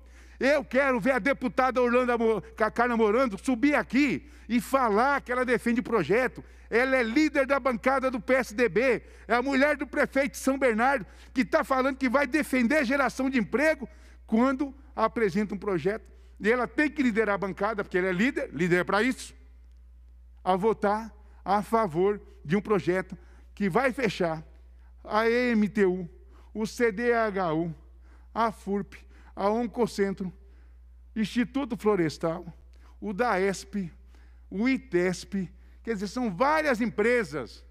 Deputada Carla Morando, você e seu marido que está dizendo que vai defender empregos em São Bernardo, você vai ter que explicar para o povo de São Bernardo, que eu vou lhe denunciar, você em toda São Bernardo. Deputado Márcio da Farmácia, apoiador do Pretinho, lá em Diadema. Sábado eu estava lá em Diadema denunciando ele, não tem moleza. Disputa política é assim. Quem quiser votar, eu não tenho problema com quem vota a favor, mas suba aqui e faça igual o Gilmaci fez. O Gilmaci subiu aqui para defender o projeto. Mais de 40 deputados falaram desse projeto, só teve 2 deputados que teve coragem de defender, que votam a favor. Só 2. Que foi o deputado Gilmaci Santos, o presidente desse momento, e o deputado Carlão Piganatar do governo. O restante foi tudo contrário. Eu quase saí na porrada no braço aqui, eu e o Arthur Duval, nós estamos juntos, conversando sobre o projeto. A briga nossa com o PSL aqui o tempo todo, estamos aqui junto, contrário ao projeto. O projeto é tão ruim que conseguiu juntar PSL, o Patriotas do Arthur Duval, PSL do Gil Diniz, da Janaína Pascoal, o PTB do nosso querido Campos Machado, nós estamos aqui sempre juntos, e agora o Douglas Garcia está lá agora, companheiro trabalhista, né? PSOL, PCdoB, a maioria do PSB está contra esse projeto. E se o governo não apertar a base aliada, tem um monte de gente da base aliada que pula fora. O Gilmaci é um deles. Pula. Porque o Gilmaci defendeu aqui o projeto. Ele só cometeu um erro. E eu falei aqui que é um erro que eu acho que ele tinha que ter falado. Apesar de ele estar defendendo esse projeto demite 5.700 trabalhadores e trabalhadoras. Então, é assim que tem que ser feito o debate aqui nessa casa. Então, gente, hoje à noite, vocês não percam, porque ou o governo nos derrota, entre hoje e amanhã, ou ele vai ter que dar uma segurada nesse projeto, até passar as eleições. Rafa Zimbaldi, eu quero ver você defender em Campinas esse projeto que demite 5.700 pessoas. E não vale votar não, hein, pessoal? Enquanto o governo não botar 48 votos, nós não podemos votar. Aí a tática é a mesma. Depois que ele botar 48, aí nós vamos votar, né? Por enquanto está baixo o quórum hoje, só tem 37 deputados na casa. Então, aproveitar esse momento, fazer esse debate. Muito obrigado, presidente. Espero, presidente, que ao falar do senhor não lhe tenha ofendido, você sabe do respeito que eu tenho pelo senhor, tá bom? Obrigado, deputado Barros. O senhor nunca ofende, o seu debate é com classe. Parabéns. O senhor só esqueceu de citar o Partido Novo também, que está nesse pacote. Só esqueceu, mas nós estamos aqui para lembrar. Com a palavra, deputada Márcia Lia, deputado Major Meca, deputado Marta Costa, deputada Valéria Bolsonaro, deputado Rodrigo Moraes, deputado Gil Diniz.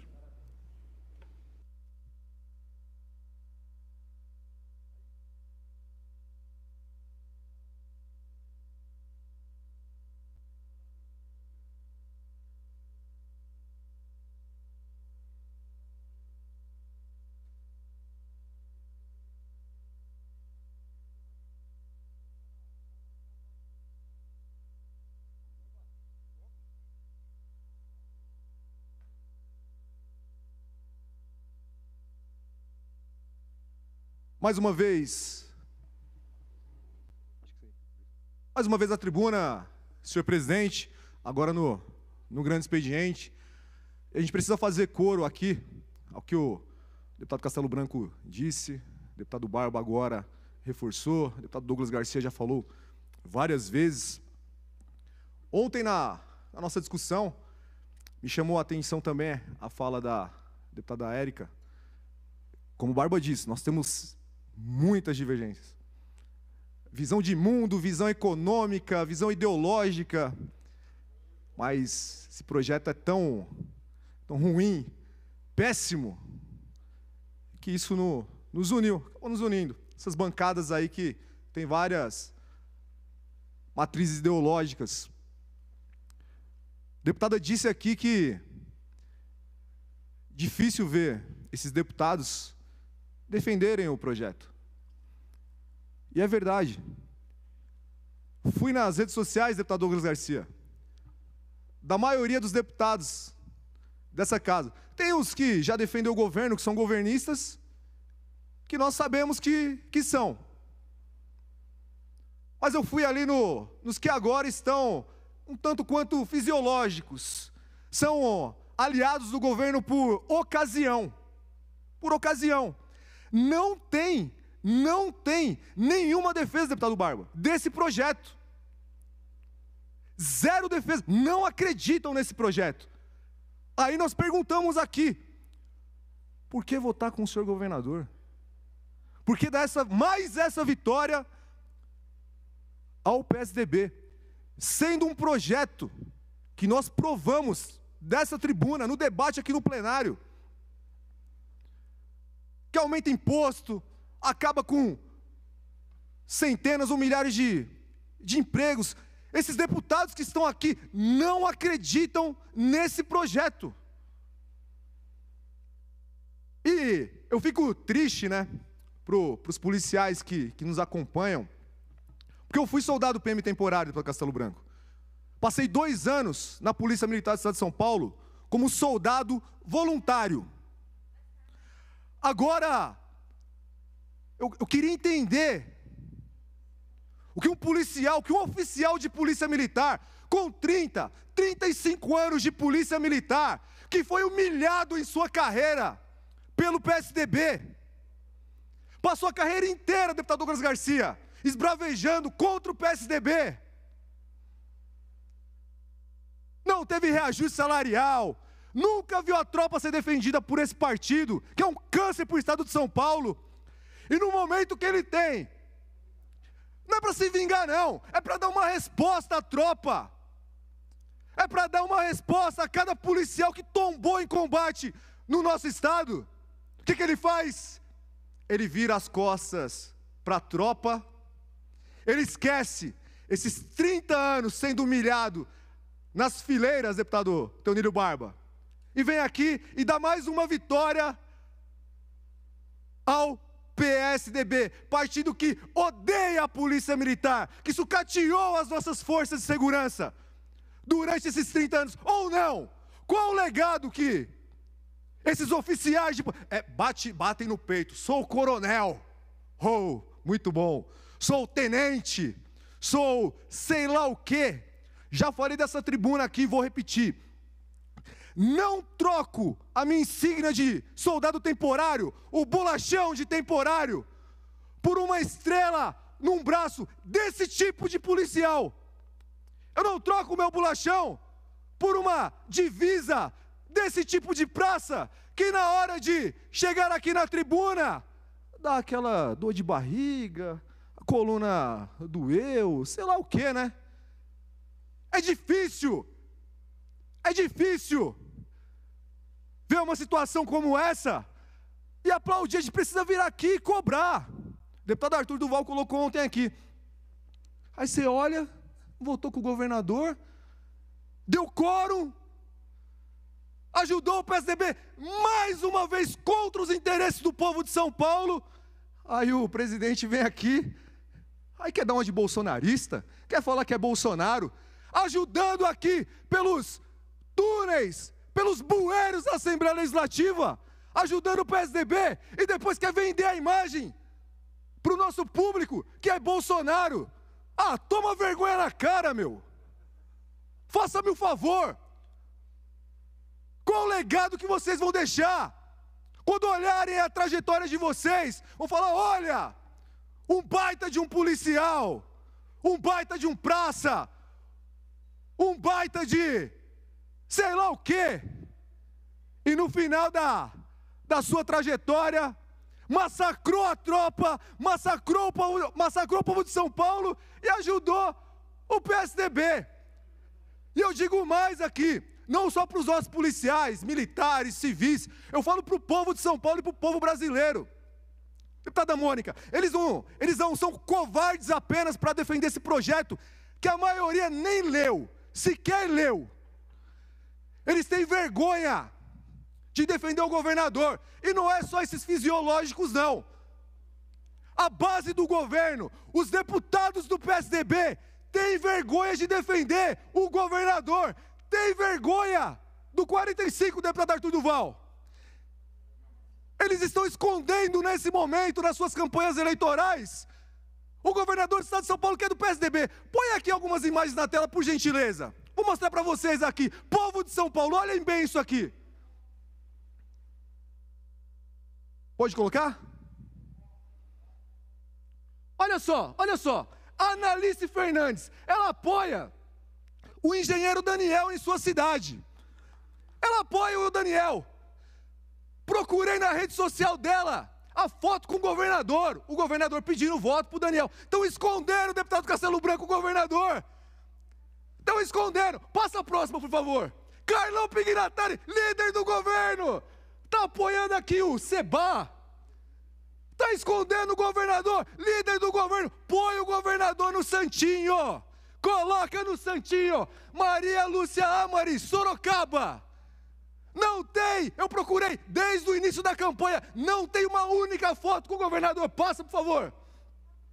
Nelson Bugalho, Presidente Prudente. Ó, deputado Ed Thomas está com a gente aqui, hein? Lutando pelo povo de São Paulo, é candidato lá. Não tem um apoio do governador Bugalho. Olha aqui do lado, Guarulhos, Fran Correia. Fran, põe o governador, Fran. Põe ele de cabo eleitoral. Vocês estão escondendo o João Dória por quê? Mais uma, por gentileza. Reinaldo Teles, mais, por favor. Paulo Serra, pode encerrar. Liguei em alguns diretórios do PSDB na Grande São Paulo, deputado Teonílio Barba. Falei, olha, eu quero ir buscar santinho aí no diretório para distribuir pela cidade, deputado Douglas Garcia. E tem a gravação, hein? Tenho a gravação. E vou trazer esse material aqui. E eu disse, não quero santinho com a foto do governador, porque está pegando mal no meu bairro. Olha a resposta padrão nesses diretórios. Nós não temos nenhum santinho com a foto do governador. Ele está com o filme queimado.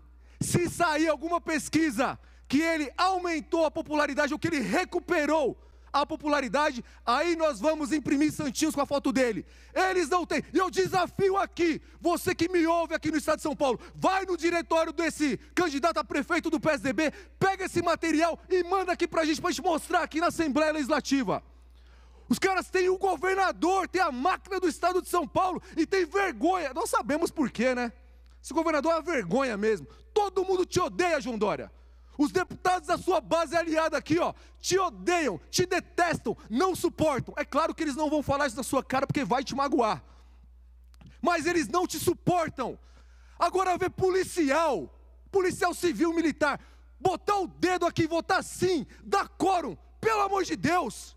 Lembra aí do teu parceiro que morreu baleado por um integrante do PCC no nosso estado. Toma vergonha na cara, meu. Faz o que tem que fazer, faz o certo.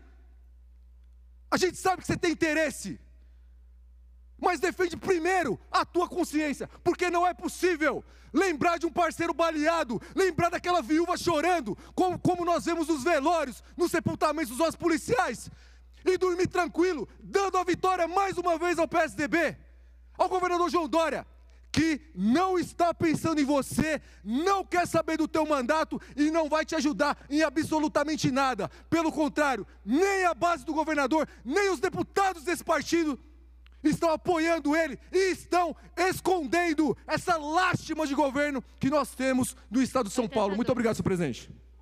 82. Pela ordem, presidente. A deputada Mônica. Gostaria de usar a palavra pelo artigo 82. Tem Vossa Excelência, teve regimental.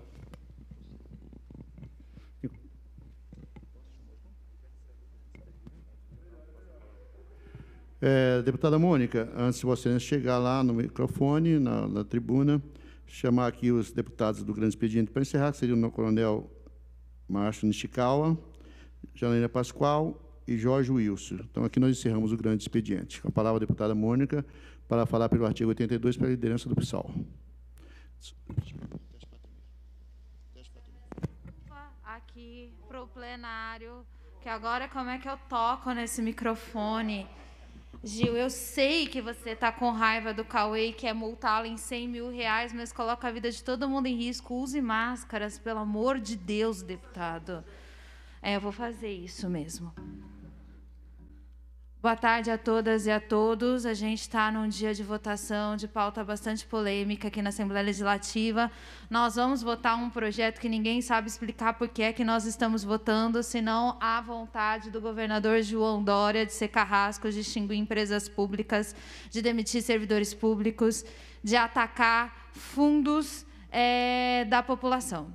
A gente está numa organização já de alguns dias, conversando com os colegas parlamentares, fazendo um esforço para explicar para quem não entendeu, ajudar a entender que o governador pode simplesmente retirar o projeto, faz um texto corrigido, um texto melhor ao final desse projeto de votação que deve ser derrotado, para ver se a gente consegue fazer, por exemplo, o Bruno Lima entender que ele não pode abraçar cachorrinho e gatinho nas redes sociais e querer vender o zoológico para exploração animal e colocar a girafa na gaiola para cobrar ingresso, porque isso é maltrato também. A gente combate a exploração animal de todas as espécies, não só do cachorrinho e do gatinho. A gente também tem que explicar aqui que vai subir o preço do medicamento, que pode subir o preço de material de equipamentos hospitalares. Mas uma coisa que a gente não falou é do Fundo da Defensoria Pública. Isso demorou para eu entender, porque, como eu disse, esse projeto é bastante complexo. Esse projeto vai confiscar o fundo da Defensoria Pública, que é um fundo de recursos próprios. Hoje, quando a gente paga custas de processo, esses tantos que o Douglas já teve que pagar para mim, eu já tive que pagar para o Douglas, porque é um tal de um processo outro aqui, vai para um fundo da Defensoria... Ai, ganhei mais uma, hein, Douglas? Vai para o fundo da Defensoria Pública. E é com esse fundo que a Defensoria Pública se sustenta. Dória quer confiscar esse fundo e colocar a Defensoria Pública. A gente já falou o quanto é machista esse projeto com a extinção da IMESC, né? Que faz os laudos de violência doméstica, que atende mulheres em situação de violência, primeiramente. A mesma coisa é a Defensoria Pública. A vara da família, divórcio, guarda, pensão alimentícias, etc., é a maior parte do trabalho da Defensoria Pública, quase empatado com o atendimento criminal gratuito, que depende desse fundo que Dória quer confiscar. Para além dessa maldade, Dória anuncia no orçamento que já chegou nessa casa a mesma coisa que fez ano passado. Ano passado eu subi aqui nessa tribuna para falar, enxugou o orçamento da pasta da habitação. Manda para a gente na sequência a extinção da CDHU. enxugou o orçamento da Defensoria. Além de confiscar o fundo a partir das custas da Justiça, que usa a Defensoria para se manter de pé, Dória corta mais de 50 milhões do orçamento da Defensoria Pública e pode inviabilizar o acesso gratuito à justiça no estado de São Paulo. Então, é um corte brutal no atendimento às pessoas mais vulneráveis, no acesso gratuito à saúde, mas eu tenho certeza que é um ataque ainda mais brutal para as mulheres vítimas de violência, para as mulheres vítimas de violência doméstica, para as crianças cujas mães e os parentes recorrem à justiça gratuita para resolver os problemas familiares. Então, hoje, nós vamos estar armados aqui na Assembleia Legislativa. Está todo mundo me perguntando por que a gente está obstruindo, e eu vou explicar mais uma vez para tentar explicitar. Nós não temos, por enquanto, a maioria, mas eu tenho fé no bom senso. Acho que, com o tempo, alguns parlamentares podem ser convencidos e mudar de lugar. Mas o governo também não tem a maioria para aprovar esse projeto sozinho. Então, cabe a nós, da oposição, não votar. Não dá quórum. Quem votar, mesmo que em abstenção, como a gente assistiu aqui na tentativa de votação passada, mesmo que contrário, ajuda o governo. O governo precisa de ter 48 votos, 48 votantes para validar a votação. 48 votantes, sim, não, abstenção e etc., valida a votação. E aí vence o voto da maioria, e a gente sabe que a maioria aqui está pelo sim. Então, nos resta não deixá-los atingir 48 votantes. Eles não têm 48. No nosso cálculo está entre 46 e 47, que tem um coleguinha ali, meio indefinido, que estamos conversando com ele. Mas no que depender da gente, esse projeto não sai. O governador vai ter que rever o orçamento também, porque mandou o orçamento todo baseado numa legislação que ainda não existe, que é o 529. Vou aproveitar só mais um minutinho aqui, emendar numa reclamação, presidente, para falar de um outro tema. Ano passado, procurei a presidência da casa, acho que várias mulheres aqui, parlamentares como eu, esse ano aumentou muito o número de mulheres presentes aqui nessa casa, ainda bem, sofrem violência de gênero política. A violência de gênero política se manifesta de forma sutis, como cotidianamente todas as minhas colegas relatam que a sua aparência é motivo de debate. Se está bem vestida, se está gorda, se está magra, se é considerada bonita, se é considerada feia, cantadas, mão prolongada na cintura, mão na perna, mão na coxa, é o que a gente enfrenta no dia a dia dos corredores por ser parlamentar eleita. Apesar de ter que enfrentar os meus colegas falando tão alto que eu não consigo me concentrar durante o meu tempo na tribuna, a gente resiste aqui como mulher parlamentar, firme e forte para fazer aquele trabalho pelo qual a gente foi eleita. Ano passado, um garoto descobriu meu número, me ligou, me assediou, me xingou, fez plantão na porta do meu gabinete, tive que pedir ajuda à presidência da casa, e nessa ocasião a gente foi muito parceiro, a casa me atendeu. E vocês conseguem imaginar que eu pedia companhia para andar pelos corredores do meu próprio trabalho. Não consigo imaginar outra situação em que os meus colegas homens tenham que pedir companhia pela sua condição de gênero, que tenha que ter medo do trabalho pela sua condição de gênero. Esse garoto chamado de assediador me processou, queria 35 mil de danos morais, por eu tê-lo chamado da palavra que lhe cabe, assediador. Ontem, a justiça definiu que eu tenho razão, que o que ele fez contra mim deu margem para que eu chamasse. Deputada. Para a conclusão, ele foi condenado ontem a pagar as custas dos meus advogados. Eu considero isso uma vitória simbólica de todas as mulheres, mas eu venho aqui para dizer que, apesar de me chamarem de Vanessa da Mata, apesar de o meu cabelo ser motivo de debate, apesar de eu engordar e emagrecer ser motivo de debate... Para a conclusão, deputado, já passaram 2 minutos. Nós, mulheres, somos... e políticas eleitas, eu sou uma parlamentar eleita, e esse movimento de colocar a mulher nesse lugar não tem volta e não tem recrudescimento. Nós seguiremos firmes, apesar das dificuldades impostas a todas nós. Obrigada, presidente. Concluí. Obrigado, deputada. Pela ordem, senhor presidente. Deputado Douglas. Para falar pelo artigo 82, em nome da liderança do Partido Trabalhista Brasileiro. Vossa Excelência tem um tempo regimental. Pela ordem, presidente, para falar uma pelo breve artigo comunicação. 82, pelo PTB. Enquanto tem Vossa Excelência comunicação. Parabéns, deputada Mônica, né? Nós jamais apoiamos esse tipo de conduta, seja lá de quem. Na época, eu lembro que Vossa Excelência conversou comigo, né? A gente abomina esse tipo de conduta. Ainda bem que esse rapaz aí perdeu e teve que pagar as custas advocatícias.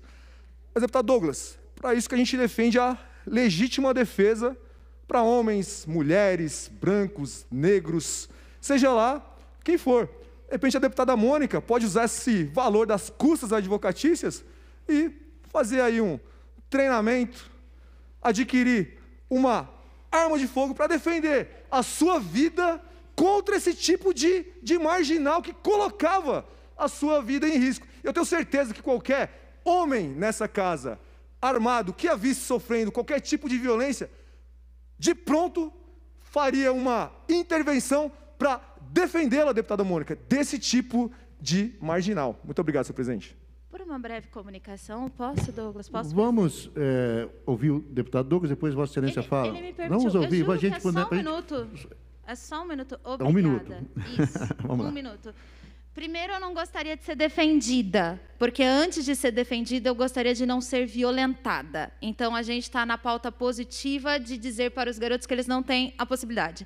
Eu já posso ter arma, porque eu sou política, eu sou jornalista, pela legislação do Brasil, eu já posso, mas eu sou tão desastrada que eu acho que talvez eu desse um tiro no meu próprio pé, ou talvez acertasse o senhor. Não recomendo a publicidade de armas, porque nós temos profissionais treinados para fazer o serviço de controle social, então não é isso que eu defendo. Mas, mais uma vez, eu não quero ser defendida, eu não quero ser violentada. Muito obrigado, senhor presidente, pela palavra. Queria aqui deixar a minha solidariedade à deputada Mônica. Eu também sou radicalmente contra o que aconteceu. Parabenizo a deputada Mônica, inclusive, por ter brigado na justiça contra aquela pessoa que fez, infelizmente, né, ela veio aqui e expôs esse abuso, né, que foi feito por este rapaz aqui na Assembleia de São Paulo. Eu concordo 100% com Vossa Excelência. Inclusive, torço para que muitos dos que também fazem isso venham receber sanção na Justiça. Mas eu devo também concordar com as palavras do deputado Gil Diniz, até porque, se Vossa Excelência não sabe utilizar uma arma, isso não significa que todas as mulheres não saibam utilizar arma, até porque nós temos muitas CACs que, além de terem talento para isso, e a gente incentiva, inclusive, que outras mulheres também possam fazer esse tipo de treinamento para poder se defender. Afinal de contas, nós não temos um policial militar em cada residência paulista para poder defender a população, né? Quem dera tivéssemos, mas essa não é a realidade, não é isso que o Estado está aí para servir, o Estado não pode proteger a todos. Cada um de nós temos nosso direito à legítima defesa. E eu acredito que isso independe de gênero, para você proteger os homens e as mulheres, para você defender o direito à vida de cada um, independe de gênero. Então, independente se você é homem ou se você é mulher, você pode muito bem subir aqui a esta tribuna e defender o direito à vida de todos.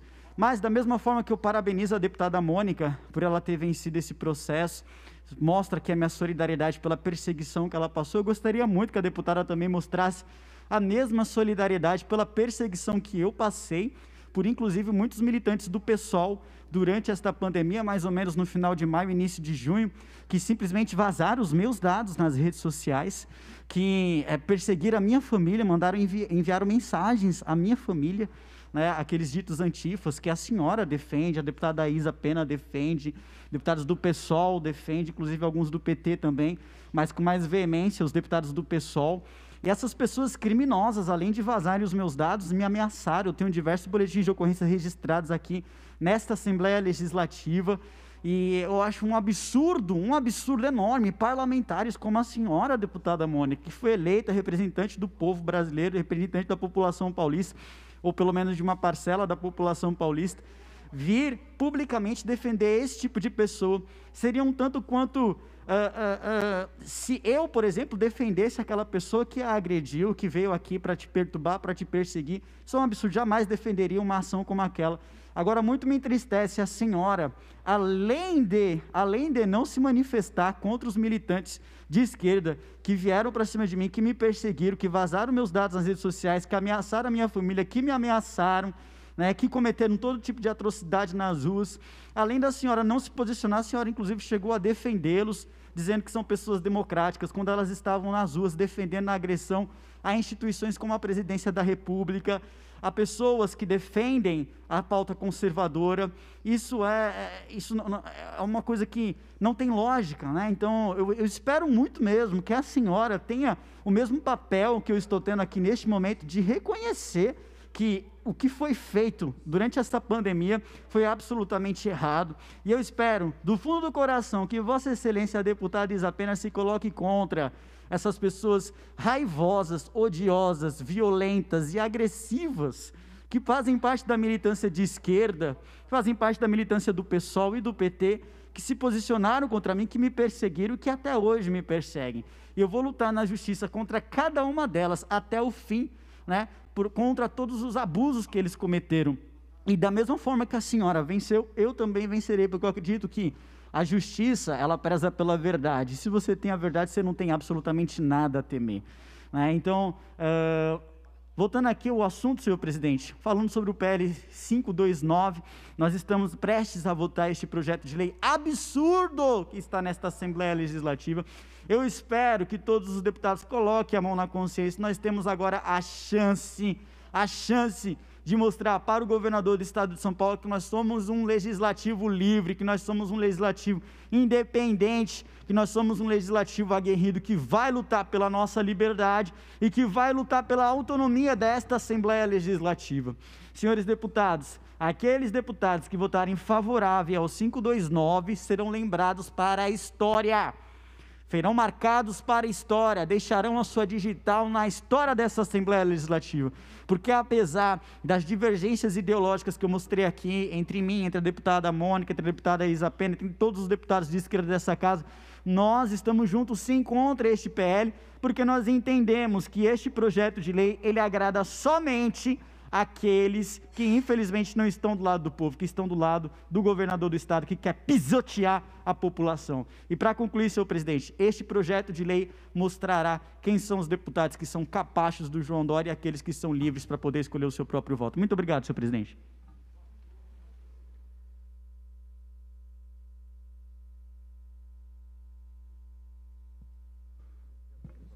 Presta atenção. Não vou não, estou esperando o senhor. Suspendo a sessão por 8 minutos, por conveniência da ordem.